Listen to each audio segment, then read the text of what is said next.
सभी को मेरा नमस्कार। इस व्याख्यान में प्रथमा विभक्ति के संबंध में आपके साथ चर्चा कर रही हूँ। और प्रथमा विभक्ति के संबंध में पूर्व में हमने ये देखा कि आचार्य पाणिनि ने इन प्रथमा विभक्ति से संबंधित सूत्रों को अनभिहिते इसके अधिकार में रखा है, परंतु ऐसे बहुत सारे उदाहरण हैं जहाँ पर प्रथमा अभिहित में भी प्रयुक्त होती है। इसलिए आचार्य कात्यायन ने वार्तिक दिया कि अनभिहित के स्थान पर अभिहित में भी प्रथमा विभक्ति होती है।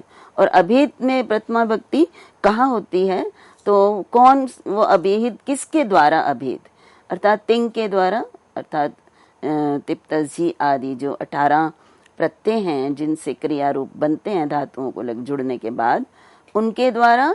और तिंग आदि भी के अंतर्गत आता है कृत, तद्धित और समास। तो तिंग, कृत, तद्धित और समास, इनके द्वारा जब कर्म आदि अभिहित, तिंग आदि भी अभिहित है, कर्म आदि अभिहित होते हैं, तो भी प्रथमा विभक्ति का प्रयोग होता है। ये बहुत ही महत्वपूर्ण और बहुत ही विशिष्ट जो है ये बात है, क्योंकि हम भाषा में जब देखते हैं तो हमें ऐसे प्रयोग बहुत से मिलते हैं जहाँ कर्म के स्थान पर प्रथमा, कर्म में प्रथमा विभक्ति का प्रयोग किया गया है, और इसी तरह करण, संप्रदान आदि में प्रथमा विभक्ति का प्रयोग होता है। तो वो कैसे होता है, तो वो इसी अभिहिते च वार्तिक के आधार पर ही हम सिद्ध कर सकते हैं। और उदाहरण आपके सामने है कि कहाँ कर्म जब अभिहित होता है तो उसमें प्रथमा विभक्ति आती है। तो इसलिए अभिहिते प्रथमा ये वार्तिक बहुत महत्वपूर्ण है। तो जैसे आपके सामने उदाहरण है पच्यते ओदनः। तो यहाँ पे जब हम कहते हैं कि पच्यते ओदना का अर्थ क्या है, ओदन को पकाया जा रहा है, लेकिन हमने यहाँ पे इसको कर्मवाच्य में प्रयुक्त किया है, और यहाँ ओदन पच्यते के द्वारा अभिहित हो रहा है, तो तिंग के द्वारा। ये पच्यते में भी जो है त विभक्ति है, प्रथमा आत्मनेपद में प्रथम पुरुष में त लगता है, तो ये पच्यते जो रूप है ये तिंग रूप है। तो तिंग के द्वारा ओदन अभिहित हो रहा है। किम पच्यते, ओदनः पच्यते। तो यहाँ पे अगर मैं ओदनः की जगह ओदनौ या ओदनः कहती हूँ, तो यहाँ पे भी पच्यते, पच्यन्ते, इस प्रकार से रूप भी परिवर्तित हो जाएंगे। तो इसलिए यहाँ पर कर्म अभिहित होने के कारण इसमें प्रथमा है। तो जब मैंने आपको ये बताया था कि जो विभक्तियों का वर्णन है वो आचार्य पाणिनि ने अनभिहिते के अंतर्गत रखा है, तो वहाँ कर्म में द्वितीया विभक्ति अनभिहित होने पर ही होती है। और जब अनभिहित होता, जब अभिहित होगा कर्म, तो द्वितीया ना होकर ये प्रथमा विभक्ति का प्रयोग होता है। ये इस वार्तिक के द्वारा स्पष्ट होता है। इसी प्रकार से देखिए मास पचनो वह्नि।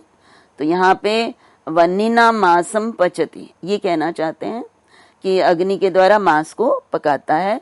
तो यहाँ पे वह्नि करण है, परंतु यहाँ पर पचन में मांस पचन, मांस पकाने वाली या जिसके द्वारा मांस को पकाया जाता है, मांस पचन, ये ल्युट प्रत्ययांत, ल्युट प्रत्यय कृत प्रत्यय है।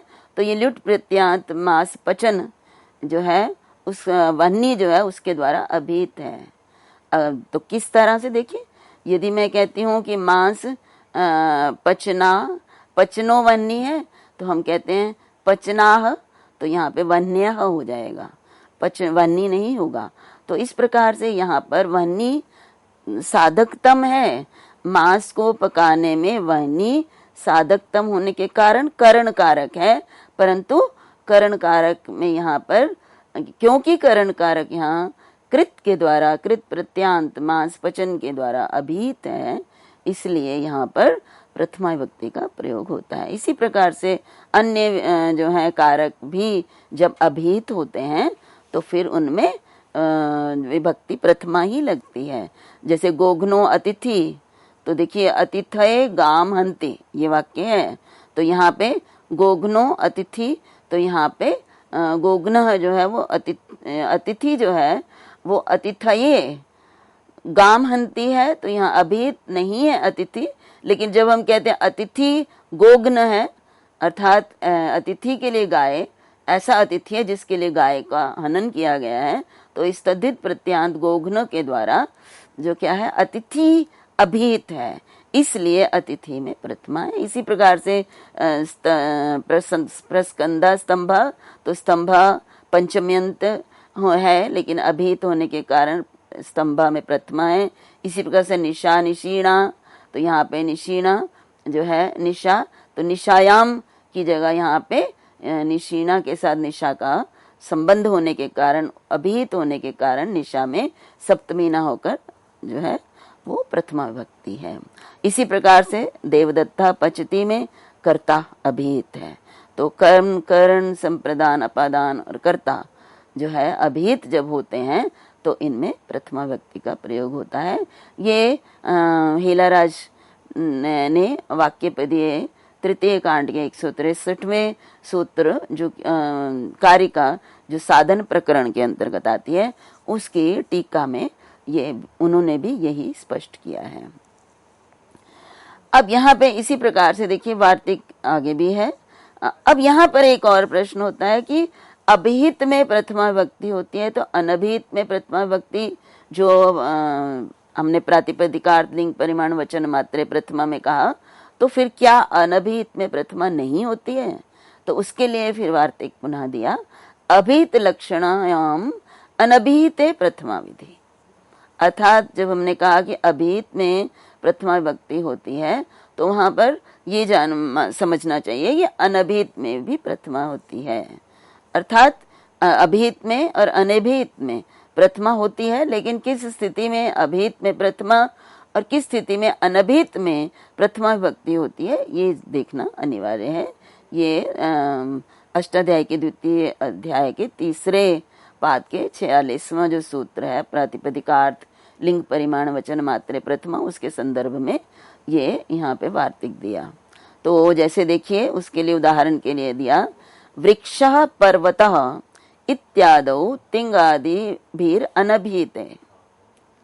तो देखिए यहाँ पे कहाँ अनभिहित में प्रथमा विभक्ति का उदाहरण दिया, जैसे हम कहते हैं वृक्षः पर्वतः, तो यहाँ पे तिंग आदि का प्रयोग नहीं है। देखिए संस्कृत में जब भी हम किसी शब्द का प्रयोग करते हैं तो वो शुद्ध शब्द बिना विभक्ति के प्रयुक्त नहीं होता है। विभक्ति का प्रयोग करके और पद बनाकर, पद तभी बनता है जब सु आदि विभक्तियां या तिंग आदि प्रत्यय जब लगते हैं तभी वो पद बनता है। तो जब पद बनता है तो उसी का प्रयोग होता है। तो इसलिए जब वृक्ष शब्द या पर्वत शब्द है, इनका जब हमें प्रयोग करना है तो इनमें विभक्ति लगाकर ही प्रयुक्त किया जाना चाहिए। इसलिए इनमें वृक्ष पर्वतः यहाँ पर तिंग आदि नहीं है। मैं केवल वृक्ष के विषय में बताना चाहती हूँ, पर्वत के विषय में बताना चाहती हूँ। पर्वत क्या है, पर्वत पर क्या है, पर्वत कैसा है इत्यादि मेरा प्रयोजन नहीं है। तो इन ऐसे उदाहरणों में मोहना, रामा, देवदत्ता, वृक्षः, पर्वतः जब हम प्रयोग करते हैं तो वहां प्रथमा विभक्ति का प्रयोग अनभिहित में होता है, क्रिया के द्वारा अभिहित वहां नहीं होता। लेकिन इस पर भी आचार्यों ने ये माना है कि यहाँ पर अनभिहित नहीं है, यहाँ पर भी अभिहित है, क्योंकि उनका मानना है कि महाभाष्य में ही कहा गया कि अस्ति भवन्ति परः प्रथम पुरुषो अप्रयुज्यमानो अप्यस्ते। तो यहाँ पर वृक्षः और पर्वतः इत्यादि में जो प्रथम पुरुष है अस्ति या भवन्ति, ये यद्यपि प्रयुक्त नहीं है लेकिन यहाँ इनकी विद्यमानता है। वृक्षः जब मैं सामने वृक्ष को देखकर या पर्वत को देखकर या पुस्तक को देखकर कहती हूँ या पुस्तकों को देखकर कहती हूँ तो इसका तात्पर्य है कि उनका अस्तित्व है यहाँ पर, वो यहाँ पर हैं। तो इसलिए यहाँ पर भी अनभिहित नहीं है, यहाँ पर भी क्रिया के द्वारा ये वृक्ष पर्वत इत्यादि अभिहित हैं। इसलिए यहाँ अभिहित में यहाँ पर भी प्रथमा विभक्ति जो है उसका प्रयोग होता है। तो वृक्षो अस्ति इति वाक्य प्रयोगाद अभिहिते तिंगा कर्तरी यम प्रथमा। तो यहाँ पे ये बताया गया कि वृक्षो अस्ति, ऐसा वाक्य प्रयोग होने के कारण, क्योंकि वृक्ष का हम अस्तित्व बताना चाहते हैं, तो वृक्ष प्रयोग होने के कारण तिंग के द्वारा जो है वो अभिहित है, इसलिए यहाँ कर्ता में प्रथमा विभक्ति का प्रयोग किया गया है। एक और इसी को फिर एक और रूप में बताया कि चलिए हम ये कह देते हैं तिंग समानाधिकरणे प्रथमा।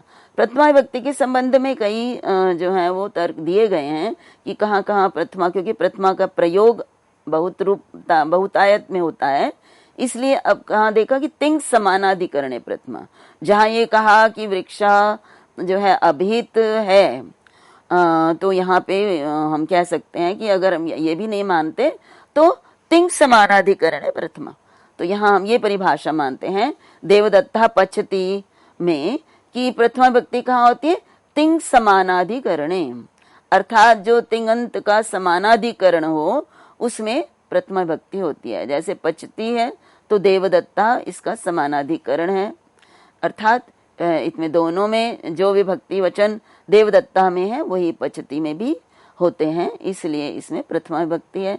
जबकि प्रासादे अस्ति में, यहाँ प्रासादे में प्रथमा विभक्ति इसलिए नहीं प्रयोग हुई है क्योंकि प्रसादे और अस्ति में समानाधिकरणत्व नहीं है, इसमें व्यधिकरण है। प्रसाद जो है वो अधिकरण के रूप में यहाँ पे प्रयुक्त हुआ है। तो इस प्रकार से अनेक जो है प्रथमा विभक्ति के संबंध में महाभाष्य में, उसके अतिरिक्त काशिका में और वाक्यपदीय में इसके संबंध में अनेक प्रकार की परिभाषाएं, अनेक प्रकार की और परिभाषाएं दी हैं। लेकिन जहाँ तक आचार्य पाणिनि की बात है तो उन्होंने इससे संबंधित जो सूत्र दिया है उसमें सबसे पहला जो सूत्र है जिस प्रथमा विभक्ति के संबंध में वो है प्रातिपदिकार्थ लिंग परिमाण वचन मात्रे प्रथमा। तो मैंने पूर्व में भी आपको बताया कि ये सूत्र अनभिहिते के अधिकार में आता है, इसलिए क्रिया से इसका संबंध ना होने पर भी इन अर्थों में प्रथमा विभक्ति का प्रयोग होता है, और वो कहाँ कहाँ होता है ये आपके सामने स्पष्ट करना है मुझे। तो जैसे देखिए इसमें कौन कौन से शब्द हैं, प्रातिपदिकार्थ, लिंग, परिमाण, वचन, मात्रे और प्रथमा, ये इसमें पद हैं। तो जब हम इसका अर्थ करते हैं तो यहाँ पे प्रातिपदिकार्थ, लिंग, परिमाण और वचन, ये द्वंद्व है, समाहार द्वंद्व है, और जो मात्र है इसका इन सब के साथ प्रयोग है। तो यहाँ पे प्रातिपदिकार्थ मात्रे, लिंग मात्रे, परिमाण मात्रे, वचन मात्रे प्रथमा, ये इस सूत्र का अर्थ आचार्य भट्टो जी दीक्षित ने दिया, और अन्य व्याकरणों ने भी, व्याख्याकारों ने भी इसका यही अर्थ दिया है। और ये मात्र का प्रयोग इनके साथ क्यों है, इसका क्या कारण है, इस पर भी हम आगे विशेष चर्चा करेंगे। तो सबसे पहले जो उदाहरण दिए गए हैं मैं वो आपके सामने बताती हूँ कि प्रातिपदिकार्थ मात्र में प्रथमा विभक्ति। तो इस सूत्र का जो हिंदी है उसका अर्थ ये होता है कि प्रातिपदिक का अर्थ मात्र बताना हो तो उस शब्द में प्रथमा विभक्ति लगती है। फिर लिंग मात्र बताना हो तो यहाँ लिंग मात्रे के को स्पष्ट करते हुए आचार्य भट्टो जी दीक्षित ने कहा लिंग मात्राधिक्य। ये भी क्यों किया, इसको भी स्पष्ट करना अनिवार्य है, लेकिन अर्थ है कि लिंग मात्र की अधिकता दिखानी हो तो प्रथमा विभक्ति का प्रयोग किया जाता है। परिमाण मात्राधिक्य, अगर परिमाण में किसी के नाप तोल ये कितना है उसका इयत्ता, तो परिमाण मात्र की अधिकता जब बतानी हो तो प्रथमा विभक्ति का प्रयोग करके बताई जाती है। और वचन मात्राधिक्य, और वचन मात्र की अधिकता बतानी हो, वचन में संख्या, तो संख्या की अधिकता बतानी हो तो प्रथमा विभक्ति का प्रयोग किया जाता है। अब इनके उदाहरण एक बार हम देख लेते हैं, फिर इस पर हम विशेष चर्चा करेंगे। जैसे उदाहरण दिया है उच्चई, नीचई, कृष्ण, श्री और ज्ञानम, ये प्रातिपदिकार्थ मात्र के उदाहरण हैं। उच्चई, नीचई, कृष्ण, श्री और ज्ञानम। यहाँ पर देखिए ये जो उदाहरण दिए गए हैं इनके संबंध में कहा कि प्रातिपदिकार्थ मात्र में प्रथमा के उदाहरण में वो शब्द आते हैं जो अलिंगा, जिनका कोई लिंग ना हो, या फिर वो आते हैं जिनका जो नियत लिंगाश्च, जो नियत लिंग हो, जिनका नियत लिंग हो, लिंग बदलता नहीं हो, एक ही लिंग में जिनका प्रयोग करता है। लिंग मतलब स्त्रीलिंग, पुल्लिंग, नपुंसक लिंग। तो ये लिंगाश्च प्रातिपदिकार्थ मात्र इत्यस्य उदाहरणम। ये क्यों है, किस प्रकार से है, ये विशेष चर्चा का विषय है। इस पर विस्तृत व्याख्या आपके सामने मैं करूंगी विभिन्न वैयाकरणों के मतानुसार। लेकिन अभी जो उदाहरण है अनियत लिंगा, तो अब आगे कहा कि अनियत लिंगास्तु लिंग मात्राधिक्य से। तो इन्होंने अभी ऊपर कहा कि जो नियत लिंग हैं, जिनका लिंग नियत रहता है, बदलता नहीं है, वो प्रातिपदिकार्थ मात्रे प्रथमा के उदाहरण हैं। और जो अनियत लिंग हैं, अर्थात जो पुल्लिंग, स्त्रीलिंग, नपुंसक लिंग तीनों लिंगों में प्रयुक्त किए जा सकते हैं, वो लिंग मात्राधिक्य के उदाहरण हैं। जैसे तटः, तटी, तटम, कुमारी, वृक्षः, कुंडम इत्यादि। तो ये इन पर मैं अभी विस्तार से बाद में आपके सामने, अभी मैं केवल मात्र आपको उदाहरण बता रही हूँ, और किस तरह से इनमें प्रथमा क्यों होगी और ये इनके अर्थ क्या है, ये अभी बताऊंगी आपके सामने। अगला उदाहरण है परिमाण मात्रे। अब उदाहरण है तीसरा, परिमाण मात्र में प्रथमा का। तो परिमाण मात्राधिक्य प्रथमा, जैसे द्रोणो, व्रीहि, तो यहाँ पे द्रोण परिमाण है एक, और व्रीहि धान के लिए है। तो धान का जो परिमाण है वो द्रोण, उसमें उस परिमाण को बताने के लिए इसमें प्रथमा विभक्ति का प्रयोग हुआ है। और वचन मात्रे, तो वचन जैसा कि संख्या, तो केवल मात्र संख्या बतानी हो तो वो भी प्रथमा विभक्ति का प्रयोग करेंगे। यदि एक संख्या बतानी है, ये एक वस्तु है, तो उसमें प्रथमा लगाएंगे। दो वस्तुएं बताने में प्रथमा प्रयोग करके, प्रथमा द्विवचन का प्रयोग करके हम जब बताते हैं तो हम ये समझ जाते हैं कि ये दो हैं। और बहवा में बहुवचन प्रथमा का प्रयोग किया जाता है। अब ये तो आपके सामने उदाहरण है। अब यहाँ पे एक पंक्ति जो आपके सामने ये बताने के लिए कि प्रातिपदिक क्या होता है। प्रातिपदिक के अर्थ में प्रथमा विभक्ति होती है। तो प्रातिपदिक व्याकरण की भाषा में तो मैंने आपको बताया, कृत तद्धित समासश्च या अर्थवद धातुर प्रत्यय प्रातिपदिकम, ये भी बहुत महत्वपूर्ण है। तो उसी को आगे आपको स्पष्ट करने के लिए कुछ आचार्यों के द्वारा जो इस पर चर्चा की गई है वो मैं आपको बताना चाहूंगी। तो जैसे तत्र प्रातिपदिक सामान्येन विशेष्यमाणो अर्थात सत्ता इति केचिदाहु। अब प्रातिपदिक क्या होता है, प्रातिपदिकार्थ क्या होता है। अब प्रातिपदिक तो मैंने कहा क्योंकि आचार्य पाणिनि ने भी दिया अर्थवत, मतलब धातु भी अर्थवान होती है और प्रत्ययांत और प्रत्यय भी अर्थवान होते हैं, परंतु जो प्रातिपदिक है वो किसको कहते हैं, जो धातु भी ना हो और प्रत्यय ना हो। अधातुर प्रत्यय, जो भी अर्थवान शब्द होगा, जिसका भी कोई ना कोई अर्थ होगा, वो प्रातिपदिक कहलाता है। अब जैसे संसार में यदि हम देखते हैं तो जब भी हम किसी शब्द का प्रयोग करते हैं जिसके द्वारा कोई ना कोई अर्थ समझ में आता है, कोई ना कोई चीज या किसी वस्तु का अस्तित्व हमें दिखाई देता है, दिखाई क्या मतलब हमें मस्तिष्क में आ जाता है, तो वो प्रातिपदिक होता है। इसीलिए जब हम कहते हैं पुस्तकम, तो पुस्तक, तो पुस्तक प्रातिपदिक है। तो लेकिन जब मैं कहती हूँ कचटत प, तो यहाँ पे कचटत प कहने पर कोई भी ऐसा जो द्रव्य, पदार्थ, गुण कुछ भी हमारे मस्तिष्क में नहीं उपस्थित होता, इसलिए ये प्रातिपदिक नहीं है। तो इसलिए प्रातिपदिक अर्थवान जो शब्द होता है उसको कहते हैं। और प्रातिपदिक का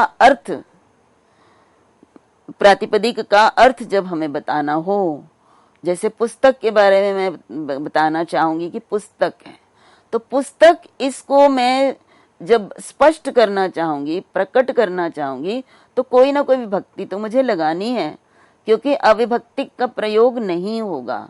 तो मैं उस पुस्तक के अस्तित्व को बताने के लिए मैं विभक्ति जो भी लगाऊंगी वो प्रथमा विभक्ति ही लगाऊंगी। ये इस प्रातिपदिकार्थ का अर्थ है। तो यहाँ पे जो प्रातिपदिकार्थ के विषय में पंक्ति है उसको समझना अनिवार्य है। तत्र प्रातिपदिक सामान्येन, प्रातिपदिक सामान्य जो है उससे विशेष्यमाणो अर्थ सत्ता। तो प्रातिपदिक अर्थ क्या है? सत्ता। अर्थात मैं जब कहती हूँ पुस्तक, तो मैं उस पुस्तक के अस्तित्व की बात कर रही हूँ, ये पुस्तक है। तो इसलिए प्रातिपदिकार्थ को कुछ आचार्यों ने कहा प्रातिपदिकार्थ सत्ता इति केचित आहु। और आगे इसी पर कहा सा ही सर्वत्रार्थेषु अव्यभिचरत संबंधा प्रथमं प्रतीयमाना विभक्त्यादि संबंध निरपेक्ष्यस्य प्रातिपदिक मात्रस्य अर्थ इति व्यवस्थाप्यते। तो यहाँ देखिए ये कहा कि जो सत्ता है वो सर्वत्र अर्थेषु अव्यभिचरत संबंधा प्रथमं प्रतीयमाना। जब भी हम किसी शब्द का उच्चारण करते हैं तो उच्चारण करने पर उसका बिना किसी के साथ संबंध जो है स्थापित हुए, हम उसको उसके जब बताना, उसकी सत्ता को, उसके अस्तित्व को किसी को बताना चाहते हैं तो सबसे पहले जो सत्ता का जी हमें उसके अस्तित्व ही प्रतीत होता है। तो इसलिए उसका विभक्ति आदि संबंध निरपेक्ष से, मतलब वो उस समय जो प्रातिपदिक का अर्थ वो सत्ता ही होती है जो कि अन्य विभक्ति आदि के साथ उसकी कोई अपेक्षा नहीं होती है। मैं केवल मात्र, जब मैं आपको व्यावहारिक रूप में यदि बताना चाहूँ तो मैं केवल मात्र आप एक वृक्ष को देखकर, वृक्ष और ये अस्तित्व है, एक वृक्ष नाम का कोई जो है जिसके अगर हम उसके स्वरूप की बात करें तो जिसकी जड़ें हैं, जिसका तना है, जिसकी वो है, उस एक द्रव्य के विषय में जब मैं बताना चाहती हूँ तो ये केवल मात्र अभी इसका ना मैं किसी क्रिया से संबंध, ना किसी अन्य विभक्ति से संबंध, केवल मात्र मैं उस प्रातिपदिक उसका अर्थ जब मैं बताऊंगी तो मैं और कोई विभक्ति, क्योंकि विभक्तियां अन्य तो क्रिया के साथ संबंध होने पर लगती हैं, तो क्या कौन सी विभक्ति का प्रयोग करके बताऊंगी? मैं प्रथमा विभक्ति के द्वारा ही उसको मुझे स्पष्ट करना पड़ेगा। तो ये प्रातिपदिकार्थ मात्र में प्रथमा विभक्ति लगती है और प्रातिपदिकार्थ को कुछ आचार्यों ने सत्ता कहा है। तो यहाँ पे महाभाष्य में भी कहा न सत्ताम पदार्थो व्यभिचरति, अर्थात कोई भी पदार्थ जो है वो सत्ता का जो उल्लंघन नहीं कर, न व्यभिचरति, सत्ता को नहीं त्याग करता। सत्ता के बिना कोई भी पदार्थ जो है वो उसकी उपस्थिति या उसकी स्थिति नहीं हो सकती है, इसलिए प्रातिपदिकार्थ सत्ता है। तो यहाँ पे देखिए एक कारिका के द्वारा भी इसको स्पष्ट किया।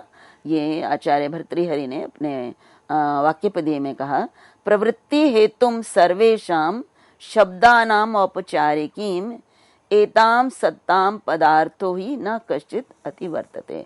उसी बात के लिए कहा कि सर्वेषां शब्दानाम औपचारिकीम प्रवृत्ति हेतु, सभी शब्दों की जो औपचारिक प्रवृत्ति का हेतु है वो सत्ता है। यदि सत्ता नहीं है, यदि किसी का अस्तित्व नहीं है तो वो उस पद का प्रयोग भी नहीं होगा। जैसे मैंने अभी आपको बताया, जैसे क चट तप, इसको हम कहें कि ये जो है शब्द है, प्रयोग योग्य है, तो ये नहीं है। तो इसलिए सत्ता का यहाँ विशेष महत्व बताया गया। तो यहाँ पे देखिए आगे पुनः कहा अन्वय व्यतिरेकाभ्याम यस्य यो अर्थः प्रतीतो यम अर्थम प्रातिपदिको न व्यभिचरति येन विना प्रातिपदिकस्य प्रयोगः स सर्वः प्रातिपदिकार्थ।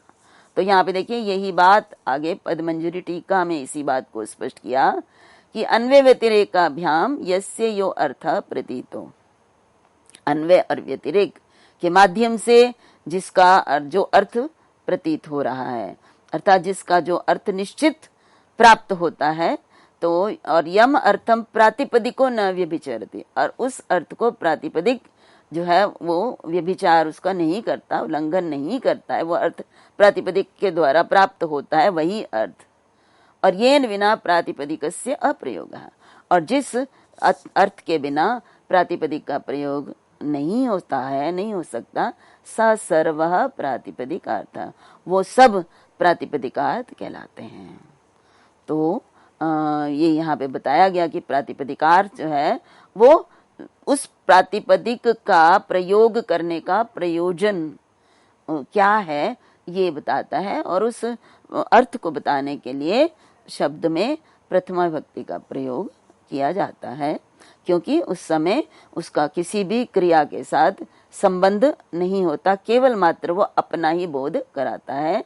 इसलिए प्रातिपदिकार्थ मात्रे प्रथमा ये इसके लिए बताया गया है। अब यहाँ पे एक और जो है महाभाष्य में इस पर विस्तृत चर्चा की गई कि प्रातिपदिक ग्रहणम किमर्थम, अर्थात सूत्र में प्रातिपदिक ग्रहण करने की क्या आवश्यकता है कि प्रातिपदिकार्थ में प्रथमा विभक्ति होती है।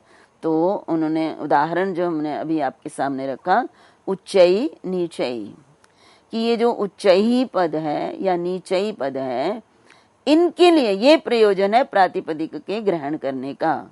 यदि प्रातिपदिक का ग्रहण ना किया जाता तो उच्चई और नीचई जो है ये प्रातिपदिक, इनमें जो है इनका कोई अर्थ नहीं है उस तरह से, ये अव्यय हैं और अव्यय जो हैं उनका अर्थ नहीं होता, तो इसलिए इनमें प्रथमा विभक्ति नहीं हो सकती थी। तो इसलिए उन्होंने कहा कि इसलिए प्रातिपदिक का प्रयोग किया है कि इनका कोई जो अव्यय न होने के कारण, इसमें अव्यय होने के कारण इनमें प्रथमा नहीं हो सकती थी, लेकिन प्रातिपदिक के ग्रहण करने से इसमें प्रथमा विभक्ति का प्रयोग हुआ है। क्योंकि इनको जब हमने प्रयोग में बताना है तो इनमें विभक्ति लगनी चाहिए, बिना विभक्ति के उच्चई नीचई इन अव्ययों का प्रयोग नहीं कर सकते, तो इसलिए इनमें कोई ना कोई विभक्ति है और वो प्रथमा विभक्ति का प्रयोग करने के लिए प्रातिपदिक का ग्रहण किया गया है। अब यहाँ पर प्रश्न ये भी उठता है कि षष्ठी विभक्ति लगा तो पद बनाने के लिए, तो दूसरा तात्पर्य यही हुआ ना कि इनको पद बनाने के लिए इनको प्रातिपदिक के अंतर्गत लेना पड़ता है, और पद बनने पर ही जो है अन्य जो कार्य होते हैं वो भी आपको सामने में बताऊंगी, तो वो कार्य हो सकते हैं। तो यहाँ पर एक ये भी प्रश्न उठाया गया कि षष्ठी विभक्ति का प्रयोग करके भी तो पद बन जाते हैं, अगर इनमें षष्ठी का प्रयोग कर लेते हैं तो पद भी बनाना है, तो षष्ठी प्रयोग के द्वारा भी पद बन सकते हैं। तो इस पर भी आगे विस्तृत चर्चा है, महाभाष्य में भी और काशिका में भी, और अन्य जो वैयाकरण हैं उन पर, इस पर इन्होंने चर्चा की है, जिसको मैं आपके सामने अपने अगले वक्तव्य में रखूंगी। तब तक के लिए आप सभी का बहुत बहुत धन्यवाद, आभार, नमस्कार।